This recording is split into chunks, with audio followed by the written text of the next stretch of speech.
Hi കുട്ടികളെ, പുതിയൊരു വീഡിയോയിലേക്ക് എല്ലാവർക്കും സ്വാഗതം. ഇന്നത്തെ ടോപ്പിക്ക് പൊതുവിജ്ഞാനം. വീഡിയോ ആദ്യമായി കാണുന്നവർ ചാനൽ സബ്സ്ക്രൈബ് ചെയ്ത് സപ്പോർട്ട് ചെയ്യൂ. 1972 മുമ്പ് വരെ ഇന്ത്യയുടെ ദേശീയ മൃഗം ഏതായിരുന്നു? 1972 മുമ്പ് വരെ ഇന്ത്യയുടെ ദേശീയ മൃഗം ഏതായിരുന്നു? ഉത്തരം സിംഹം. കേരള കലാമണ്ഡലത്തിന്റെ ആസ്ഥാനം എവിടെയാണ്? കേരള കലാമണ്ഡലത്തിന്റെ ആസ്ഥാനം എവിടെയാണ്? ഉത്തരം തൃശൂർ ജില്ലയിലെ ചെറുതുരുത്തിയിലാണ് കേരള കലാമണ്ഡലത്തിന്റെ ആസ്ഥാനം സ്ഥിതി ചെയ്യുന്നത്. ഏറ്റവും കൂടുതൽ സംസ്ഥാനങ്ങളുമായി അതിർത്തി പങ്കിടുന്ന ഇന്ത്യൻ സംസ്ഥാനം ഏതാണ്? ഏറ്റവും കൂടുതൽ സംസ്ഥാനങ്ങളുമായി അതിർത്തി പങ്കിടുന്ന ഇന്ത്യൻ സംസ്ഥാനം ഏതാണ്? ഉത്തരം ഉത്തർപ്രദേശാണ് ഏറ്റവും കൂടുതൽ സംസ്ഥാനങ്ങളുമായി അതിർത്തി പങ്കിടുന്ന ഇന്ത്യൻ സംസ്ഥാനം. സമുദ്രതീരമില്ലാത്തതും കേരളത്തിലെ ജില്ലകളുമായി മാത്രം അതിർത്തി പങ്കിടുന്നതുമായ കേരളത്തിലെ ഒരേയൊരു ജില്ല ഏതാണ്? സമുദ്രതീരമില്ലാത്തതും കേരളത്തിലെ ജില്ലകളുമായി മാത്രം അതിർത്തി പങ്കിടുന്നതുമായ കേരളത്തിലെ ഒരേയൊരു ജില്ല ഏതാണ്? ഉത്തരം കോട്ടയമാണ് സമുദ്രതീരമില്ലാത്തതും കേരളത്തിലെ ജില്ലകളുമായി മാത്രം അതിർത്തി പങ്കിടുന്നതുമായ ജില്ല. കേരളത്തിലെ ആദിവാസി വിഭാഗത്തിൽ നിന്ന് IAS പരീക്ഷ ജയിച്ച ആദ്യത്തെ വ്യക്തി ആരാണ്? കേരളത്തിലെ ആദിവാസി വിഭാഗത്തിൽ നിന്ന് IAS പരീക്ഷ ജയിച്ച ആദ്യത്തെ വ്യക്തി ആരാണ്? ഉത്തരം ശ്രീധന്യ സുരേഷാണ് കേരളത്തിലെ ആദിവാസി വിഭാഗത്തിൽ നിന്ന് IAS പരീക്ഷ ജയിച്ച ആദ്യത്തെ വ്യക്തി. ഇന്ത്യയിലെ ദേശീയ കലണ്ടറായ ശകവർഷത്തിലെ ആദ്യ മാസം ഏതാണ്? ഇന്ത്യയിലെ ദേശീയ കലണ്ടറായ ശകവർഷത്തിലെ ആദ്യ മാസം ഏതാണ്? ഉത്തരം ശകവർഷത്തിലെ ആദ്യ മാസം ചൈത്ര. അരുന്ധതി റോയുടെ ഗോഡ് ഓഫ് സ്മോൾ തിങ്സ് എന്ന നോവലിന് പശ്ചാത്തലമായ പുഴ ഏതാണ്? അരുന്ധതി റോയുടെ ഗോഡ് ഓഫ് സ്മോൾ തിങ്സ് എന്ന നോവലിന് പശ്ചാത്തലമായ പുഴ ഏതാണ്? ഉത്തരം മീനച്ചിലാറാണ് അരുന്ധതി റോയുടെ ഗോഡ് ഓഫ് സ്മോൾ തിങ്സ് എന്ന നോവലിന് പശ്ചാത്തലമായ പുഴ. കിഴവൻ രാജാവ് എന്നറിയപ്പെട്ടിരുന്ന തിരുവിതാംകൂർ രാജാവ് ആരാണ്? കിഴവൻ രാജാവ് എന്നറിയപ്പെട്ടിരുന്ന തിരുവിതാംകൂർ രാജാവ് ആരാണ്?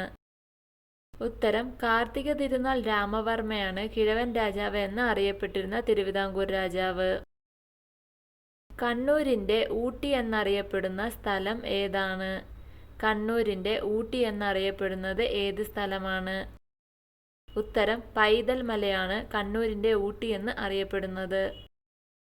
കേരളത്തിൽ ആദ്യമായി പോസ്റ്റ് ഓഫീസ് സ്ഥാപിച്ചത് എവിടെയാണ്? കേരളത്തിൽ ആദ്യമായി പോസ്റ്റ് ഓഫീസ് സ്ഥാപിച്ചത് എവിടെയാണ്? ഉത്തരം ആലപ്പുഴയിലാണ് കേരളത്തിൽ ആദ്യമായി പോസ്റ്റ് ഓഫീസ് സ്ഥാപിച്ചത്. ചിരിക്കുന്ന വാതകം എന്നറിയപ്പെടുന്നത് എന്താണ്? ചിരിക്കുന്ന വാതകം എന്ന് അറിയപ്പെടുന്നത് എന്താണ്? ഉത്തരം നൈട്രസ് ഓക്സൈഡാണ് ചിരിക്കുന്ന വാതകമെന്ന് അറിയപ്പെടുന്നത്. ചേനയിൽ ചൊറിച്ചിലുണ്ടാക്കുന്ന രാസവസ്തു എന്താണ്? ചേനയിൽ ചൊറിച്ചിലുണ്ടാക്കുന്ന രാസവസ്തു എന്താണ്? ഉത്തരം കാൽസ്യം ഓക്സലേറ്റാണ് ചേനയിൽ ചൊറിച്ചിലുണ്ടാക്കുന്ന രാസവസ്തു. കേരളത്തിലെ ഏറ്റവും മികച്ച നഴ്സിനുള്ള അവാർഡ് ഏത് പേരിലാണ് അറിയപ്പെടുന്നത്? കേരളത്തിലെ ഏറ്റവും മികച്ച നഴ്സിനുള്ള അവാർഡ് ഏത് പേരിലാണ് അറിയപ്പെടുന്നത്? ഉത്തരം സിസ്റ്റർ ലിനി പുതുശ്ശേരി അവാർഡ് എന്ന പേരിലാണ് അറിയപ്പെടുന്നത്. കേരളത്തിലെ പുണ്യനദി എന്നറിയപ്പെടുന്നത് ഏത് നദിയാണ്? കേരളത്തിലെ പുണ്യനദി എന്നറിയപ്പെടുന്നത് ഏത് നദിയാണ്? ഉത്തരം പമ്പ നദിയാണ് കേരളത്തിലെ പുണ്യനദി എന്ന് അറിയപ്പെടുന്നത്. ക്വിറ്റ് ഇന്ത്യ പ്രമേയം പാസാക്കിയത് ഏത് കോൺഗ്രസ് സമ്മേളനത്തിലാണ്?